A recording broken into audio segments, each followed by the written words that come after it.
as we talked about, right? So if we can add 3 or 4 or 5 million people to coverage, Affordable Care Act cut the number of uncovered Americans in half, right? But we still have a lot of work to do. And even if we don't get to universal tomorrow, we can reduce that further by looking at other policies. So I'm happy to do that. The Affordable Care Act, rather than radically change healthcare in our country, sort of applied a series of band-aids to things that already existed. And it was hard enough to do, even doing that. I mean, you saw the pushback, right? So we didn't overhaul Medicaid, we just expanded it. We created exchanges that worked with the existing insurance companies, and we subsidized insurance for people who couldn't afford it. So these are all, it was the most that we could do. It wasn't perfect. It was better than what existed before, just as I believe Medicare for All is better than what exists today. But you know, we're humans. We're always in pursuit of perfection, and we never attain it. So we always need to have that mindset as we go about seeking improvements.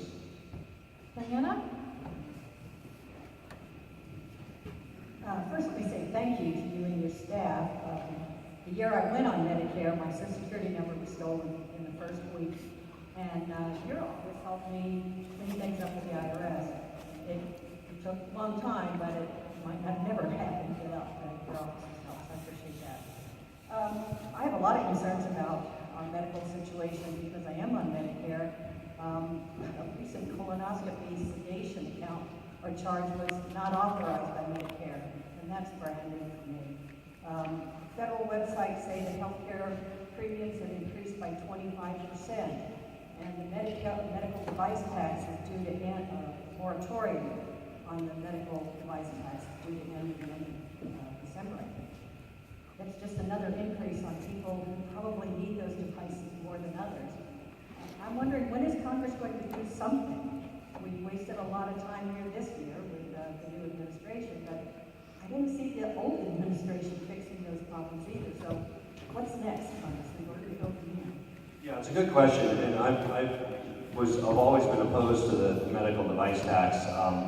It was one of the revenue sources to pay for the Affordable Care Act, but it adds cost back into healthcare because it's a cost on a health-related item. So it's just kind of a fake accounting thing, really, is the way I always view it, because it's taxing something that itself is a healthcare cost. So I am optimistic, actually, that that tax won't take effect. Getting rid of it is permanently as part of our no labels proposal. But even if that doesn't come to light, I think it'll be deferred again. I think there's consensus that it shouldn't hit. So either it can be eliminated or deferred. But I really think, and unfortunately the no labels proposal doesn't do this, it includes some comments, but what we really, I hope where the discussion goes is let's focus on costs. Because again, especially if we can do some, I think, relatively simple things like reimportation of prescription drugs, allow Medicare to negotiate prescription drug rates. None of these things are, in any way demonizing or attacking our important, pharmaceutical industry that is developing new drugs. It's just saying that why should all the weight of that be on American consumers? Why should American consumers pay 5 times as much? I mean, you saw the example of, EpiPen that's just been publicized a lot. $400 here, $30 in Canada and Australia. It's one thing for those things to be priced differently in Kenya or Bolivia, and everybody understands different market. But in countries that are as wealthy as us, similar GDP per person, per capita, why wouldn't the pricing be more similar? It's just not fair for American consumers. So if we can make some progress on costs, and I don't mean to single out pharmaceuticals exclusively, there's other areas where we can make progress on costs, then there's more money to go around on coverage, and things like what you were denied on can come back, and we can expand coverage and cover more people. So I hope that we drive the discussion there. It's never easy, but certainly there's Democrats and Republicans. I was very unfortunate the way the Republicans brought this healthcare bill up. They didn't consider a single Democratic amendment or Republican amendment. They didn't consider no amendments. I offered 3,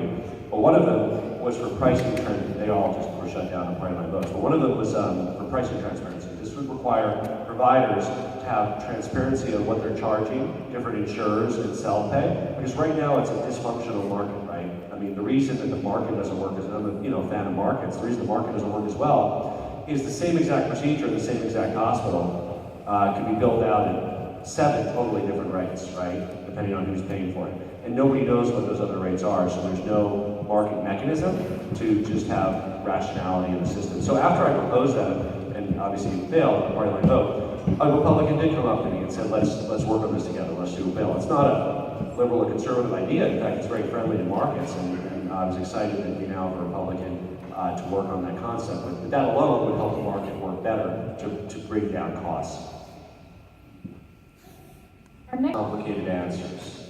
And intellectually understanding, as many of you do, that answers are nuanced and answers are complicated, it's hard to have the soundbite answer, which is the attention span, that you have, 20 seconds to talk about it on Channel 9 or whatever it is.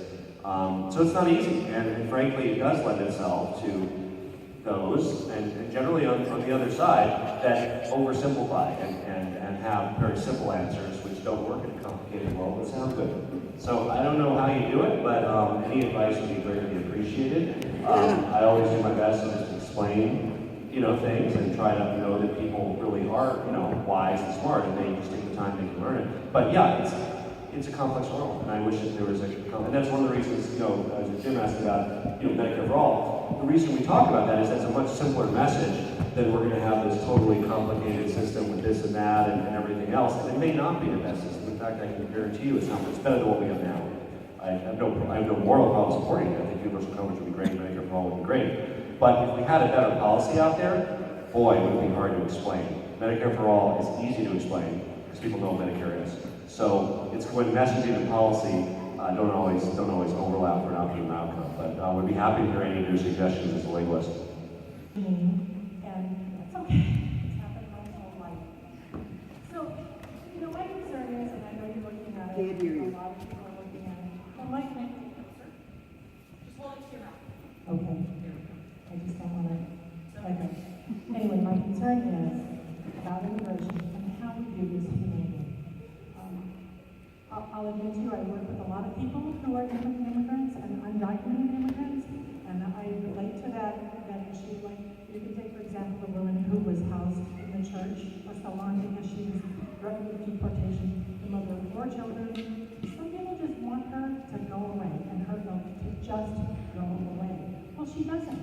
She has 4 children who are now citizens of this country and need support. So they become even more vulnerable, more poverty-stricken, less taken care of in this country. And then that broad policy of immigration bothers me, and I really want to know how we can participate in the process of making that better. Let's do all the immigration ones and I'll address them together here. So let's do all 3. Thank you. Can you hear me? Yes. Imagine for a minute an 18-foot thick concrete wall running across between us and Jared. And then, of course, it goes for 1,000 miles. If this is built, it will be a mark of shame on our culture forever. Most of